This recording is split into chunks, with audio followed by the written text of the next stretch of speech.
तो next week bank Nifty का analysis करेंगे, प्रिडिक्शन करेंगे कि नेक्स्ट वीक में बैंक निफ्टी कैसा रह सकता है। तो ये है बैंक निफ्टी का चार्ट। और बैंक निफ्टी में आपको एक चीज ध्यान देना है, वो क्या ध्यान देना है कि जो ये 200 मूविंग एवरेज है, जो 200 मूविंग एवरेज पर एवरी लगभग कई बार आ चुका है और यहीं से सपोर्ट ले रहा है। तो 200 मूविंग एवरेज कहाँ है, लगभग 44,600 के आसपास है 200 मूविंग डेज।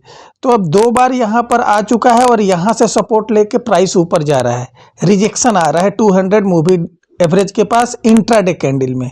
तो आपको इस यहाँ पर ध्यान देना है कि अगर इस बार दोबारा से 44,600 के नीचे अगर प्राइस जाता है बैंक निफ्टी का, तो बड़ी गिरावट आ सकती है, क्योंकि जितना बार 44,600 से नीचे आ रहा है बैंक निफ्टी, 200 का जो सपोर्ट है वो कमजोर हो रहा है।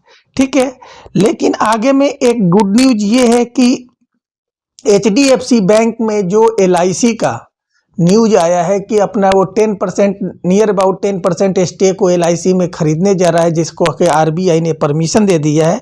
उस कारण से मंडे को बैंक निफ्टी में तेजी आ सकती है ड्यू टू HDFC। ठीक है, और उसके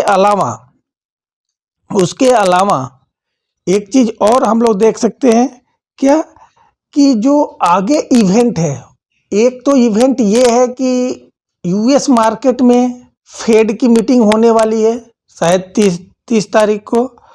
ठीक है, फेड मीटिंग में वहाँ रेट कट, जो इंटरेस्ट रेट पर डिसीजन होगा। इंडियन मार्केट में 1 फरवरी को ये बजट आने वाला है, 1 फरवरी को बजट आने वाला है, और 3 फरवरी को SBI का रिजल्ट आने वाला है। तो हमारा, जहां तक मेरा मानना है, बजट तक और मेन ट्रेंडिंग जो होगा, जो मार्केट, वो 3 फरवरी के बाद होगा। ऊपर में आपको ध्यान रखना चाहिए जो लेवल जो है 45,400 500 के अगर ऊपर ही अगर बैंक निफ्टी टिकता है तभी बाई करना चाहिए, नहीं तो 45,400 या 500 के पर जब अगर बैंक निफ्टी जाता है तो वहां पर एक सेल की पोजीशन भी बना सकते हैं।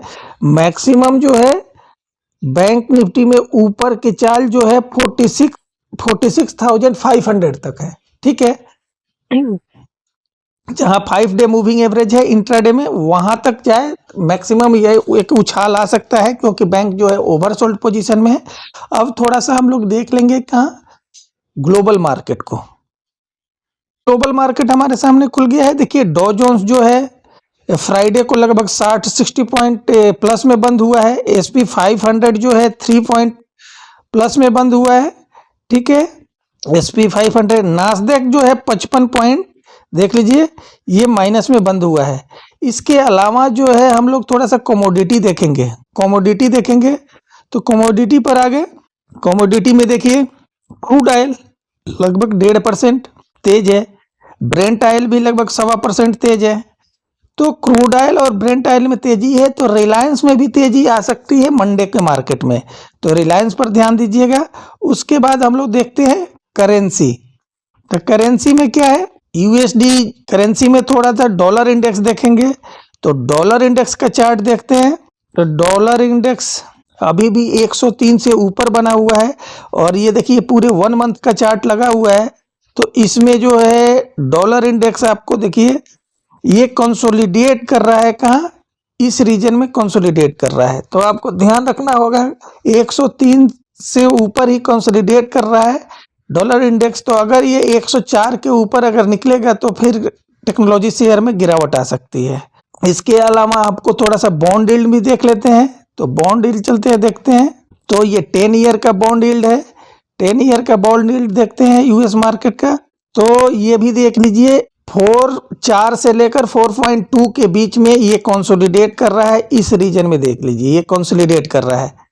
यहाँ भी अगर 4.2 के अगर ऊपर निकलता है, तो अगर 4.2 के ऊपर निकलेगा टेक्नोलॉजी शेयर में गिरावट आ सकता है। और एक चीज ध्यान दीजिए, जो US में अगर रेट कट होगा तो ये शूट अप कर सकता है, तेज हो सकता है काफी इन्फ्लेशन, क्योंकि अगर उसने रेट कट में कोई चेंज नहीं किया तो टेक्नोलॉजी शेयर में बहुत तेजी आ सकती है। अगर उसने रेट कट कर दिया अगर यूएस फेड ने, तो जो बॉन्ड यील्ड है ये शूट अप कर सकता है, इन्फ्लेशन शूट अप कर सकता है, जिसके कारण से टेक्नोलॉजी शेयर में गिरावट आ सकती है। तो 30 तारीख का जो फेड का मीटिंग है उस पर आपको ध्यान रखना है। Thank you.